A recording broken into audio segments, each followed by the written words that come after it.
Анан Чубак Ажикенин бир жакшы жери бар экен, укканын дароо амал кылат экен. Экөөбүз бир комнатада жашап калдык. Айтып да, сиз президенттин алдында фонддо иштейсиз, мен сизге бир жакшы падышадан сурап туруп, сону бир өзүнчө билим алып берейин деди эле. Кантип мен Чубак Ажик менен чогуу жашоо мүмкүнчүлүгүн баштыга алмастырам? Болбойт. Ошол жерде жашайм деп болбой. Анан кирсем эле ал кишинин бир өзгөчөлүгү бар экен, басса деле китеп окуйт экен, турса деле китеп окуйт экен, жатса деле китеп окуйт экен. Паласка жатып алып, бутун диванга коюп алып, китеп окуп отуруп. Чында эле өзүмө келип калдым деп.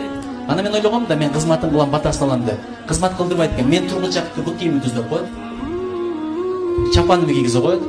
Жатып барасам төшөгүмү ачып коет. Ошондой киши экен Чубак Ажик экен. Айтат го, канчалык чымчык бийик болсо ошончолук көзүм кичинекей көрүнөт.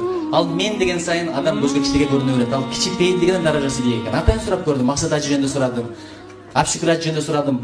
Алар тоо мен дөңсө деген киши экен. Абшүкүр Ажы мен устаттым, Максат Ажы чоң алым, биздики мындай чал эне молдобуз деген. Ошон үчүн даражасын бийик болуп турду.